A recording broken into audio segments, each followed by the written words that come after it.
என் அன்பு தேவனுடைய பிள்ளைகளே, ஆண்டவரை உண்மையாக நேசித்தும் வைராக்கியமாக வாழ்ந்தும் இடைவிடாமல் ஜெபித்தும் அளவில்லாமல் உபவாசித்தும் நன்மைகளை செய்தும் என் வாழ்க்கையில் ஏன் இன்னும் போராட்டமாக இருக்கிறது என்று நீங்கள் நினைத்து கொண்டு இந்த வீடியோவை பார்க்கலாம்.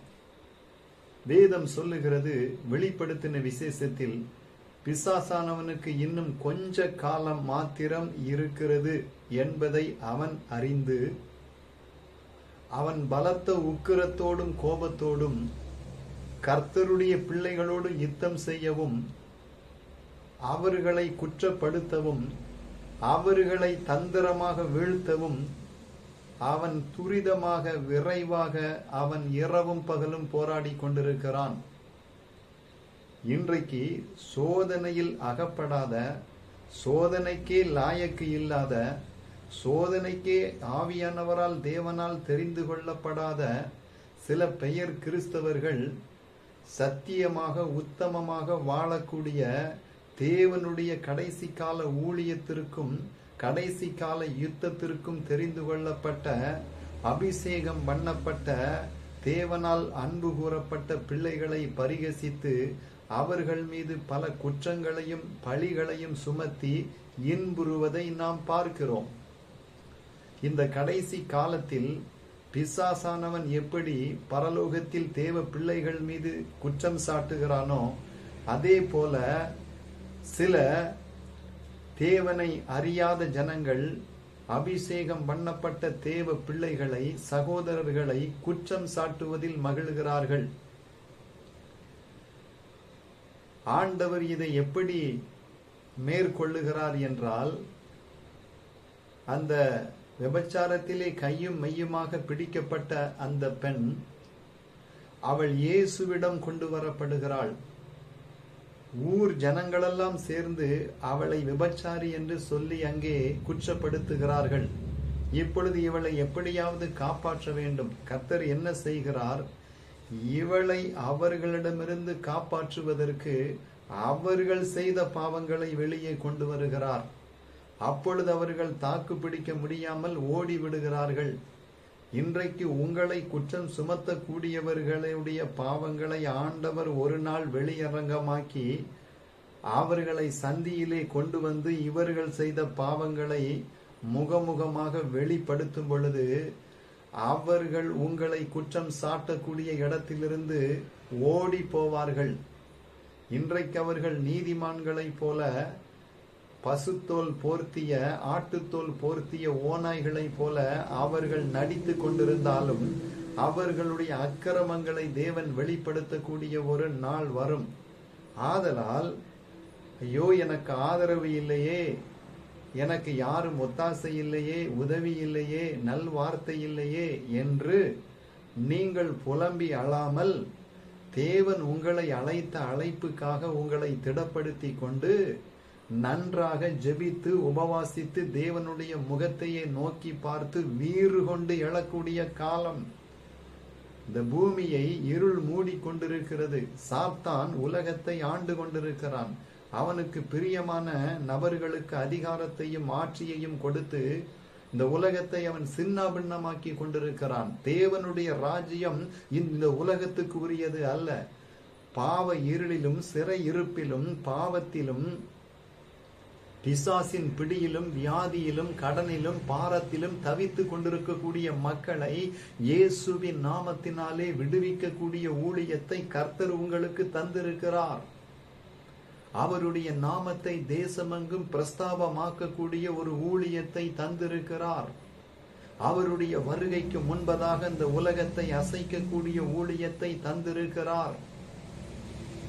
இன்றைக்கு பணத்திற்காக ஆசைப்பட்டு பகட்டோடு ஆடம்பரத்தோடு வேஷமிட்டு வாழ்பவர்கள் மேடைகளிலே சிறந்த பெரிய பணக்கார ஆசீர்வதிக்கப்பட்ட ஊழியர்களாக தோன்றலாம். தேவனுக்கும் அவர்களுக்கும் சம்பந்தம் கிடையாது. தேவன் எப்படி எலியாவை மறைத்து வைத்திருந்தாரோ, யோவான் ஸ்நானகனை எப்படி மறைத்து வைத்திருந்தாரோ, அப்படி கடைசி கால ஊழியத்திற்கென்று துலக்கப்பட்ட அம்புகளாக அம்பரா தூணியிலே சில அபிஷேகம் பண்ணப்பட்டவர்களை மறைத்து வைத்திருக்கிறார். இவர்களுக்கு உலகம் இவர்களை புகழாது, ஏற்று பார்க்காது, அங்கீகரிக்காது, ஆதரவாய் இருக்காது. இவர்களை தேவனே வழி நடத்துகிறார், தேவனே இவர்களோடு இருக்கிறார். அப்படிப்பட்ட ஒரு அழைப்பு தான் உங்களுக்கு இருக்கிறது. யார் உங்களை விட்டு போனால் என்ன? வானத்தையும் பூமியையும் படைத்தவர் உங்களோடு இருக்கிறார். அப்பொழுது அப்படியானால் நீங்கள் அறிந்து கொள்ள வேண்டும், பிசாசானவன் இன்னும் தனக்கு கொஞ்ச காலம் மாத்திரம் இருக்கிறது என்பதை அறிந்து உங்களை சோதிக்க, உங்களை வீழ்த்தும்படியாக வருகிறான். இன்றைக்கு நீங்கள் நினைக்கிறீர்கள், ஐயோ என் வீட்டிலே என் ஜெபத்திலே தேவனுடைய பிரசன்னம் இல்லையே, தேவன் என்னோடு இருக்கிறாரா, நான் தவறுதலாக இந்த ஊழியத்திற்கு வந்துவிட்டேனா, நான் எப்படியாவது இருந்திருப்பேனே, ஏன் எனக்கு அடிமேல் அடி, ஏன் சோதனைக்கு மேல் சோதனை, தனிமையின் மேல் தனிமை, புறக்கணிப்பு, தோல்வி என்று துவண்டு விடாதிருங்கள். உங்கள் மீது மிகப்பெரிய ஒரு அழைப்பும் அபிஷேகமும் ஆசீர்வாதமும் இருக்கிறபடியினால் தான் உங்களை குறிவைத்து பிசாசு தாக்குகிறான். உங்களை எத்தனை பேருக்கு ஆசீர்வாதமாக பயன்படுத்த போகிறார் என்று உங்களுக்கு தெரியாது. மிகுந்த பலனுக்கு ஏதுவான உங்கள் தைரியத்தை விட்டு விடாதிருங்கள். ஏசாயா 53 சொல்லப்பட்டிருக்கிறது, இயேசு தேவனுடைய குமாரன், நேச குமாரனாக இருந்தாலும் அவரோ தன் குமாரனை நொறுக்க சுத்தமானார். இயேசு கிறிஸ்துவை உங்களுக்காக எனக்காக தேவன் சிலுவையிலே நொறுக்கினார். அவமானப்படுத்தப்பட்டார், புறக்கணிக்கப்பட்டார். ஆனால் தன்னுடைய ஆத்தும வருத்தத்தின் பலனை கண்டு அவர் திருப்தியாவார். அவர் சிலுவையிலே பட்ட பாடுகளுக்கு எப்பேற்பட்ட ஒரு ஆசீர்வாதம், இரட்சிப்பு, மகிமை இருக்கிறது என்பதை அவர் அறிந்திருந்தார். இன்றைக்கு நீங்கள் படக்கூடிய பாடுகளிலும் கண்ணீரிலும் உபத்திரவத்திலும் மிகுந்த ஒரு பலன் இருக்கிறது என்பதை நீங்கள் மறக்க கூடாது. வேதம் சொல்லுகிறது, இக்காலத்து பாடுகள் இனி வரக்கூடிய மகிமைக்கு ஒப்பானவைகள் அல்ல. கண்ணீரோடு விதைக்கிறவர்கள் கெம்பீரத்தோடு அறுவடை பண்ணுவார்கள். ஆம், இன்றைக்கு இந்த கடைசி காலத்திலே உள்ள ஒரு பாவம் என்னவென்றால், மனுஷர்கள் நன்றி கெட்டவர்களாக இருப்பார்கள். நீங்கள் உங்கள் நேரத்தையும் பிரயாசத்தையும் தாளந்துகளையும் பணத்தையும் எல்லாவற்றையும் மற்றவர்களுக்கு ஆதரவாக கொடுத்திருப்பீர்கள். அதை நினைத்து பார்க்க ஒருவனும் இருக்க மாட்டான். எத்தனையோ குடும்பங்களை ஒன்று சேர்த்து வைத்திருப்பீர்கள். எத்தனையோ வியாதிப்பட்ட மக்களுக்காக ஜெபித்திருப்பீர்கள். அவர்கள் இருக்கக்கூடிய இடத்திலே நீங்கள் போய் அவர்களை ஆதரவாக நடத்தி இருப்பீர்கள். ஆனால் சற்றும் நன்றி இல்லாதவர்களாக இருப்பார்கள். அது கடைசி காலத்தில் ஒரு அடையாளம்தான். கலங்காதிருங்கள். அழைத்தவர் மட்டும்தான் உங்களோடு இருக்க முடியும். கர்த்தருடைய கையிலே தூற்று கூட இருக்கிறது. அதை அவர், தானியத்தை அவர் ஒரு முரத்திலே சுளகிலே வைத்தவர் தூற்றும் பொழுது கருக்காய் காற்றில் பறக்கத்தான் செய்யும். எல்லா உறவுகளும் உங்களோடு நின்று விடாது. எல்லா நண்பர்களும் எந்த நண்பனும் தூற்றி திரிகிறான். சிநேகிதனை நம்ப வேண்டாம். உன் மடியில் படுத்திருக்கிறவருக்கு உன் இருதயத்தை வெளிப்படுத்தாதபடி எச்சரிக்கையா இரு. உண்மையுள்ள மனுஷனை கண்டுபிடிப்பவன் யார்? கர்த்தர் ஒருவர்தான் உண்மையுள்ளவர். அவருக்குத்தான் நீங்கள் ஊழியம் செய்ய அழைக்கப்பட்டிருக்கிறீர்கள். அப்படியானால் இன்றைக்கு சொல்லுகிறேன், ஐயோ தேவ சமூகம் இல்லையே, முழங்கால் படியிட்டு ஆண்டவரை ஆராதித்து பிசாசுக்கு விரோதமாக நீ எழும்பி நின்றாதான் தேவ மகிமையை நீ உணர முடியும். தானியேலுடைய முதல் ஜெபத்திற்கு உபவாசம் செய்ய தொடங்கின பொழுதே பதில் வந்தது.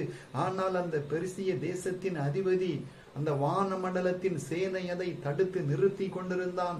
இன்றைக்கு ஆண்டவருடைய சமூகத்திலே உனக்கான அபிஷேகமும் ஆசீர்வாதமும் கிருபைகளும் இறங்கி வராதபடி எந்த பிசாசு, எந்த சர்ப்பம், எந்த வானமண்டலத்தின் சேனை, எந்த அந்தகார லோகாதிபதி வந்திருந்தாலும் அவனை நிர்மூலமாக்கி இறங்கி வர பண்ணக்கூடிய, வானத்தை திறக்கக்கூடிய வல்லமையுள்ள நாமம் இயேசுவின் நாமம். கர்த்தர் சிந்தின இரத்தத்துக்கு விரோதமாக எந்த பிசாசு நிக்க முடியாது. அதை நீ பயன்படுத்து.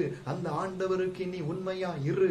அவருடைய இரத்தத்தினால பிசாசை நீ ஜெயிக்கணும். இயேசு கிறிஸ்து தேவனுடைய குமாரன் என்று விசுவாசிக்கிறவனை அல்லாமல் உலகத்தை ஜெயிக்கிறவன் யார்?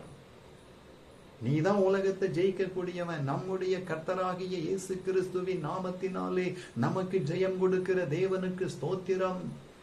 இன்றைக்கு அரசியல்வாதிகள் பணத்துக்கு விலை போய்விட்டார்கள்.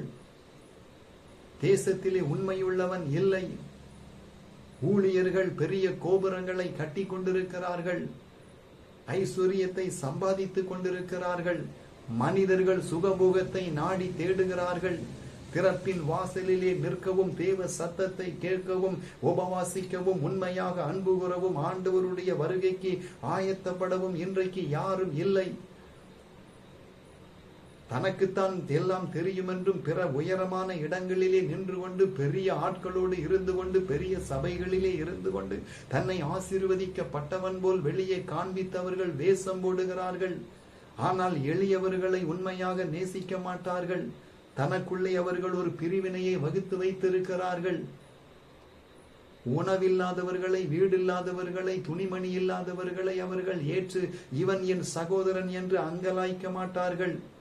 இவர்கள் ஏதோ ஆசீர்வதிக்கப்பட்டவர்கள் போலவும் மற்றவர்களை நரகத்தின் பிள்ளைகளாகவும் பார்ப்பார்கள். இயேசு கிறிஸ்துனுடைய அன்பை கொடுக்க மறுப்பார்கள். சத்தியத்தை பேசுவது போல் நடிப்பார்கள். முதலாவது உங்களுக்கு சொல்லுகிறேன், சோதனையை சகிக்கிற மனுஷன் பாக்கியவான், அவன் நீதிமான் என்று விளங்கின பண்பு தேவன் தன்னிடத்தில் அன்பு கூறுகிறவர்களுக்கு கொடுக்கும் அந்த ஜீவ கிரீடத்தை அவனுக்கு கொடுப்பார். நீ கர்த்தருக்கு பிரியமாக இருக்கிறபடியினால் தான் இந்த உலகம் உன்னை பகைக்கிறது. நீ ஆண்டவருக்கு பிரியமாக இருக்கிறபடியினால் தான் இந்த உலகம் உன்னை வெறுக்கிறது. நீ கள்ளங்கவடம் இல்லாமல் இருக்கிறபடியினால் தான் பிறர் உன்னை கருவேப்பிலையை போல் பயன்படுத்தி கொள்ளுகிறார்கள். அவர்கள் உன்னை ஏமாற்றுகிறோம் என்று நினைக்கிறார்கள். அவர்கள் கர்த்தரைத்தான் ஏமாற்றுகிறார்கள். உனக்கு கொடுத்திருக்கக்கூடிய அபிஷேகமும் அழைப்பும் அன்பும் அக்கினியும் கர்த்தர் அவர்களுக்கு கொடுக்கவில்லை. ஒருவேளை அவர்களுக்கு சபைகள் இருக்கலாம், பணம் இருக்கலாம், சொந்தம் இருக்கலாம், திறமை இருக்கலாம். அவர்களுடைய பாவங்களுக்கு எந்த தண்டனையுமே வராதது போல் இருக்கலாம். ஆனபடியினால் அவர்கள் மேன்மை பாராட்ட ஒன்றுமே கிடையாது. ஆனால் ஆண்டவருடைய அன்பும் அழைப்பும் திட்டமும் தெளிவும் ஓ மேல இருக்கிறது. இந்த உலகத்தை அசைக்கும்படியாக கர்த்தர் உன்னைத்தான் தெரிந்து கொண்டார். தரிசனம் தாமதித்தாலும் அதற்கு காத்திருது நிச்சயமாக வரும்.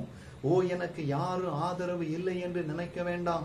அனாதி தேவனே உனக்கு அடைக்கலம், அவருடைய நித்திய புயங்களே உனக்கு ஆதாரம். உன் சத்துருக்கள் உனக்கு இச்சகம் பேசி அடங்குவார்கள். அவர்கள் மேடுகளை நீ மிதிப்பாய். ஆமீன். இன்றைக்கு உலகம் உன்னை மறந்திருக்கலாம், ஆனால் நீ எங்கே என்று தேடக்கூடிய ஒரு காலம் வரும். அந்த யோசேப்பு சிறைச்சாலையிலே இருளில் கிடந்தான். ஆனால் ராஜா அவனை தேடி ஒரே நாளிலே வரவழைத்தான்.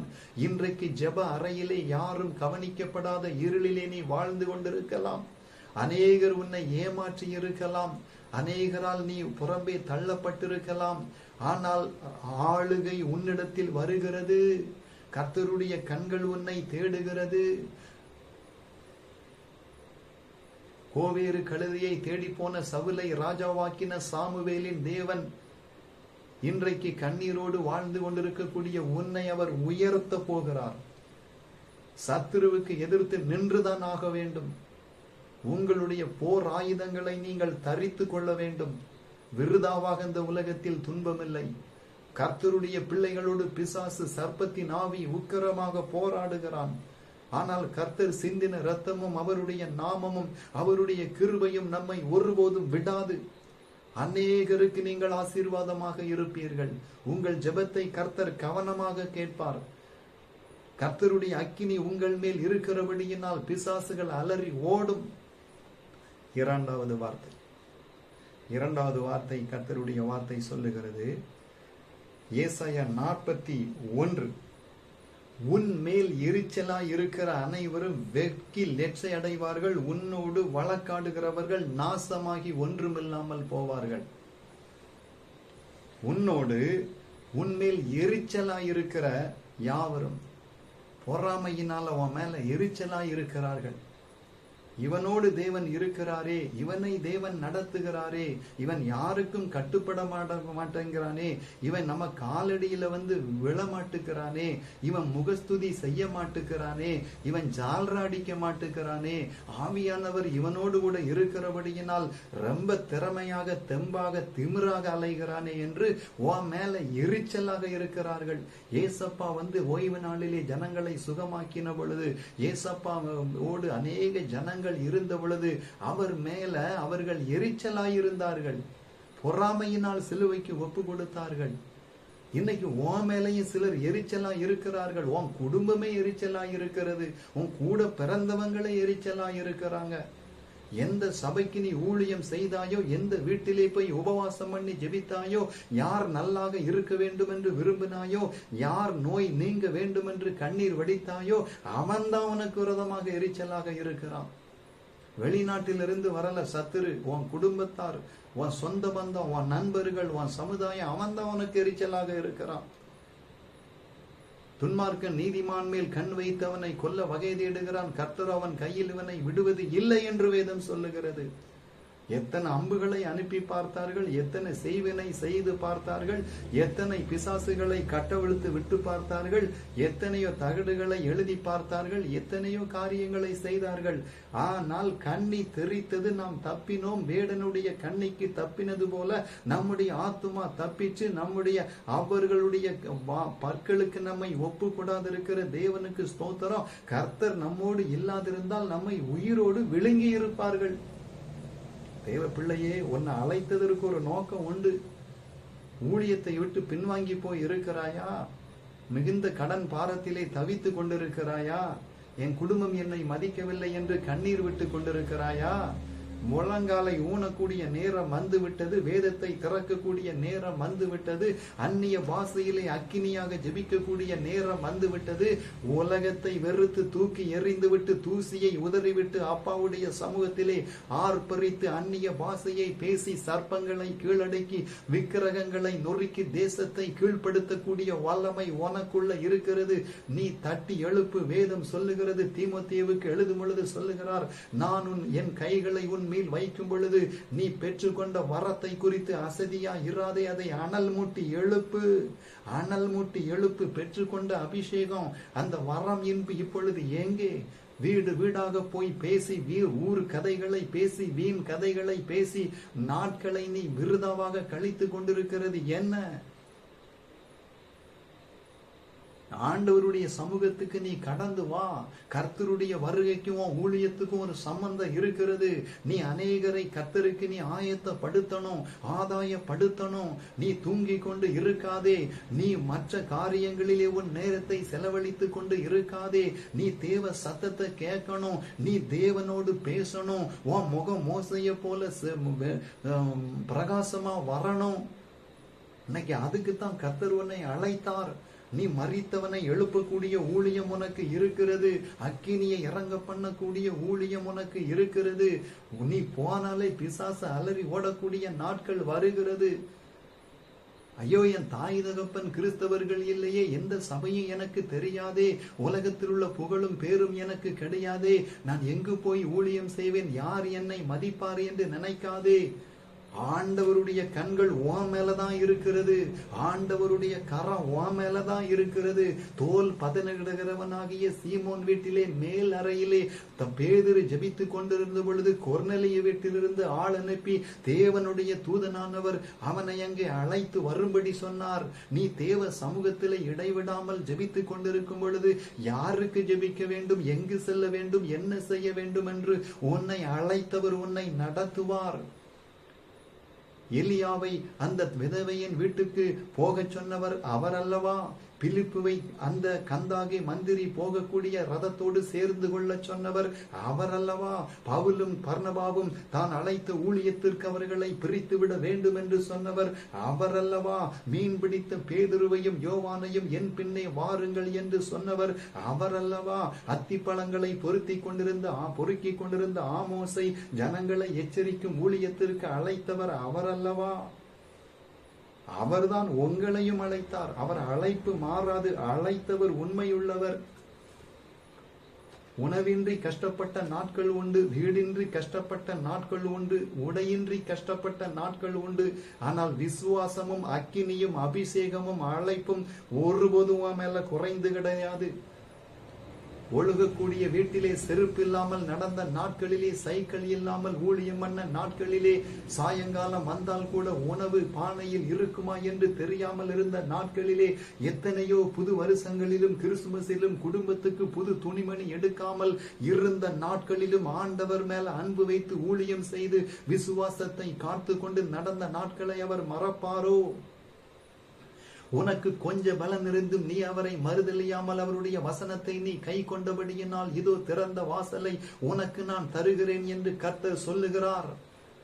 அநேகர் நன்றாக இருக்க வேண்டும், ஊழியம் செய்ய வேண்டும், பலரை நீர் ஆதரித்து நீ தூக்கி விட்டாய் என்று அவர்கள் எல்லாரும் உன்னை மறந்து போயிருக்கலாம். ஆனால் நீ தேவனுடைய கரத்தில் ஒரு விசேஷித்த பாத்திரமாக இருக்கிறாய். ஆனபடியினால் நான் சொல்லுகிறேன், உன்மேல் எரிச்சலா இருக்கிற அனைவரும் லெட்சை அடைவார்கள், வெட்கமடைவார்கள். உன்னோடு வழக்காடுகிறவர்கள் நாசமாகி ஒன்றுமில்லாமல் போவார்கள். ஐயோ, இந்த மனிதனுக்கு விரோதமாய் நாம் செய்தோமே, நமக்கு ஒன்றுமே நடக்கவில்லை என்று அவர்கள் திமிரில் இருக்கலாம். ஆனால் ஏற்ற காலம் வரும் பொழுது அவர்கள் தப்பவே முடியாது. உன்னை கொண்டு ஆண்டவர் சொன்னதை நிறைவேற்றியே தருவார். தேவரீர் நீர் செய்ய நினைத்தது தடைபடாது என்பதை அறிந்திருக்கிறேன். அவர் செய்ய நினைத்தது தடைபடாது. உன்னை கொண்டுதான் அவர் செய்வாரு. அதற்கடுத்து கர்த்தர் சொல்லுகிறார், உன்னோடு போராடினவர்களை தேடியும் நீ காண மாட்டாய். உன்னோடு யுத்தம் பண்ணின மனுஷர்கள் ஒன்றுமில்லாமல் போவார்கள். பயப்படாதே, நான் உனக்கு துணை நிற்கிறேன். சாத்ராக்கு, மேசேக்கு, ஆபேத்நேகோ அக்கினி சூளையில கிடந்த பொழுது அவர்தான் துணையாக இருந்தார். தானியேலை சிங்க கெபியிலே போடும் பொழுது அவர்தான் துணையாக இருந்தார். ஆண்டவரை சிலுவையிலே அடித்து உள்ளே முத்திரை போட்டு வைத்து விட்டார்கள். இனி உலகமே முடிந்தது என்று நினைத்தது. ஆனால் விடியும் முன்னமே உயிரோடு எழுந்து கல்லறையினுடைய கல்லை புரட்டி அதுக்கு மேல நின்று உயிரோடு எழுந்த நற்செய்தியை சொன்ன அந்த ஜீவனுள்ள தேவனுடைய குமாரனாகிய இயேசு கிறிஸ்துவின் பிள்ளையே, உன்னை ஜெயிக்க ஒருவனையும் தேவன் விடமாட்டார். கர்த்தருடைய கரம் உன் மேல இருக்கிறது. நீ மண்ணாய் கிடந்தால் மனிதர்கள் உன்னை காலிலே போட்டு மிதிப்பார்கள். இன்றைக்கு அந்த மண்ணை தன்னுடைய கரங்களிலே ஒரு பாத்திரமாக வணைந்து கொள்ள தேவன் எடுத்து விட்டார். இனி தோளிலே தலையிலே சுமக்கக்கூடிய ஒரு பாத்திரமாக தேவன் உன்னை வணைய போகிறார். எஸ், அதான் உன்னை புதிதும் கூர்மையுமான போரடிக்கும் இயந்திரமாக்குகிறேன். நீ மலைகளை மிதித்து குன்றுகளை நொறுக்கி பதருக்கு ஒப்பாக்கி விடுவாய். பெரிய பர்வதமே, நீ எம்மாத்திரம், செருபாபேலுக்கு முன்பதாக நீ சமபூமியாவாய். பலத்தினாலும் அல்ல, பராக்கிரமத்தினாலும் அல்ல, என்னுடைய ஆவியினால் ஆகும். அந்த செருபாபேலுடைய கையில் இருக்கக்கூடிய தூக்கு நூலை உலகத்தை எல்லாம் சுற்றி பார்க்கக்கூடிய கர்த்தருடைய 7 கண்களும் சந்தோஷமாய் பார்க்கிறது. இன்றைக்கு ஆண்டவர் நீ செய்யக்கூடிய காரியங்களை, தேவனுடைய ராஜ்யத்தை கட்டுவதற்கு நீ பிடித்து இருக்கக்கூடிய தூக்கு நூலை கர்த்தருடைய கண்கள் சந்தோஷமாய் பார்க்கிறது. நீ ஜெப அறையிலே வடித்த கண்ணீர், ஆவலோடு ஏக்கத்தோடு வாஞ்சையோடு ஜெபித்த ஜெபம், வெறும் வயிற்றோடு பண்ணின ஊழியம், அவமானத்திலே வாழ்ந்த நாட்கள் எல்லாவற்றையும் தேவன் இன்று சந்தோஷத்தோடு பார்த்து உனக்கு நீதியும் நியாயமும் கர்த்தர் செய்ய போகிறார். உனக்கு அற்புதத்தை செய்ய போகிறார். ஆமென். கடைசியாக ஒரே ஒரு வார்த்தை, நெகேமியா. அதிலே சொல்லப்பட்டிருக்கிறது, எருசலேம் பாழா இருக்கிறதையும் அதன் அலங்க வாசல்கள் அக்கினியினால் சுட்டரிக்கப்பட்டு கிடக்கிறதையும் நாம் இருக்கிற சிறுமையையும் பார்க்கிறீர்களே. இன்னைக்கு உங்க வாழ்க்கை எப்படி இருக்கிறது? எருசலேம், மகிமையான தேவனுடைய எருசலேமாக, சீயோனாக இருக்க வேண்டிய உங்க வாழ்க்கை பாழாய் கிடக்கிறது, அக்கினியினால் சுட்டரிக்கப்பட்டு கிடக்கிறது. ஆனால் அப்படியே போட ஆண்டவர் நினைக்கல. நாம் இனி நிந்தையா இராதபடிக்கு எருசலேமின் அலங்கத்தை கட்டுவோம் வாருங்கள். நீங்க நிந்தையாக இருந்த நாட்கள் முடிவுக்கு வந்தாச்சு. நீங்க மதிலை எடுத்து கட்டக்கூடிய நாட்கள் வந்தாச்சு. இனி உங்க மதில்கள், தேவன் சீயோனை கட்டி தமது மகிமையில் வெளிப்படுவார், கட்டப் போகிறார். இடிந்து கிடக்கக்கூடிய குடும்பத்தை கட்டப் போகிறார். சாக கிடக்கக்கூடிய உன்னை கர்த்தர் எழுப்ப போகிறார். நிந்தையில் வாழக்கூடிய உன்னை கர்த்தர் மகிமைப்படுத்த போகிறார். கர்த்தருக்காக காத்திருக்கிற உன்னை தேவன் கழுகை போல எழும்ப வைக்க போகிறார். அதான் வேதம் சொல்லுகிறது, நாம் நிந்தைக்குள்ளாக இராதபடிக்கு எழுந்து காட்டுவோம் என்று அங்கே எழுதப்பட்டிருக்கிறது. வேதம் சொல்லுகிறது, ஹல்லேலூயா. வேதம் சொல்லுகிறது, ஹல்லேலூயா, எழுந்து கட்டுவோம். அவர்கள் கட்டுவோம் என்று அவர்கள் அங்கே சொல்லிக் கொண்டார்கள். இன்றைக்கு நீங்கள் உங்கள் ஆத்துமாவோடு அறிக்கை சொல்லக்கூடியது என்ன? எழுந்து கட்டுவோம். நான் எழும்புவேன். மீண்டும் தேவனுக்காக நான் எழும்புவேன். என் கர்த்தருக்காக நான் எழும்புவேன். ஆண்டவருக்காக நம்ம எழும்பணும். நீங்கள் எழும்பக்கூடிய நாட்கள் வந்துவிட்டது. உங்கள் அலங்கங்கள் கட்டப்படக்கூடிய நாட்கள் வந்துவிட்டது. உங்கள் சிறையிருப்பை தேவன் திருப்பக்கூடிய நாட்கள் வந்துவிட்டது. உங்களுக்கும் மற்றவர்களுக்கும் வித்தியாசத்தை ஆண்டவர் உண்டு பண்ணுவார். மனுஷன் இந்த உலகம் முழுவதையும் ஆதாயப்படுத்தினாலும் தன் ஜீவனை நஷ்டப்படுத்தினால் அவனுக்கு என்ன லாபம்? அன்றைக்கு ஆண்டவராகிய இயேசுவை மலை உச்சியிலே கொண்டு போய் உலகத்தின் சகல மகிமைகளையும் காண்பித்து, இந்த சகலத்தையும் உனக்கு தருகிறேன், என் பாதத்தில் விழுந்து பணிந்து கொள் என்று பிசாசானவன் சொன்ன பொழுது, உன் தேவனாகிய கர்த்தர் ஒருவருக்கே ஆராதனை செய்வாயாக, அவர் ஒருவரையே பணிந்து கொள்வாயாக என்று என் இயேசு சொன்னார். இன்றைக்கு உலகமானது பணத்துக்கும் மகிமைக்கும் ஆட்சிகளுக்கும் சிங்காசனங்களுக்கும் ஆசைப்பட்டு அவர்கள் சாத்தானை பணிந்து கொள்ளக்கூடியவர்களாக வாழ்ந்து கொண்டிருக்கிறார்கள். நாமோ ஜீவனுள்ள தேவனை மாத்திரமே ஆராதிக்கவும் அவருக்காக வாழவும் அழைக்கப்பட்டிருக்கிறோம்.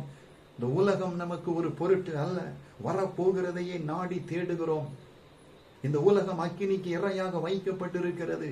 நம்மை காப்பாற்ற ஒருவர் வரப்போகிறார். நம்மை அழைத்து செல்ல ஒருவர் வரப்போகிறார். ஒரு கோதுமை மணியும் தரையிலே விழுவது இல்லை என்று ஆண்டவர் சொல்லுகிறார். உங்களுக்கு தரக்கூடிய பாதுகாப்பு சாதாரணமானது அல்ல. நாம் இருக்கக்கூடிய இடம் அவருடைய சிறகுகள் தான். உலகத்தில் உள்ள எக்கு கோட்டைகளை விட அவருடைய நாமம் நமக்கு மேலானது. அவருடைய அனுமதி இல்லாமல் நம்மை ஒருவனும் தொட முடியாது. நம்முடைய தலை மயிரை கூட அவர் எண்ணி வைத்திருக்கிறார். உன் பக்கத்தில் 1000 பேரும் உன் வலதுபுறத்தில் 10,000 பேரும் விழுந்தாலும் அது உன்னை அணுகாது. இன்றைக்கு நினைக்கிறார்கள், பணம் இருந்தால் நாங்கள் பெரியவர்கள் என்று நினைக்கிறார்கள். பணத்தை கொண்டு பரிசுத்த ஆவியை பெற்றுக் கொள்ளலாம் என்று நினைக்கிறார்கள். அந்த மாய வித்தக்காரனாகிய சீமோன், அவன் தேவனை அறிந்த பின்பு அந்த அப்போஸ்தலரிடத்திலே போய் தன் பணத்தை கொடுத்து விட்டு, இந்த பணத்தை கொண்டு எனக்கு பரிசுத்த ஆவியை தாருங்கள் என்று சொன்ன பொழுது, உன் பணமும் உன்னோடு கூட நாசமாய் போக கடவுது என்று அங்கே எழுதப்பட்டிருக்கிறது.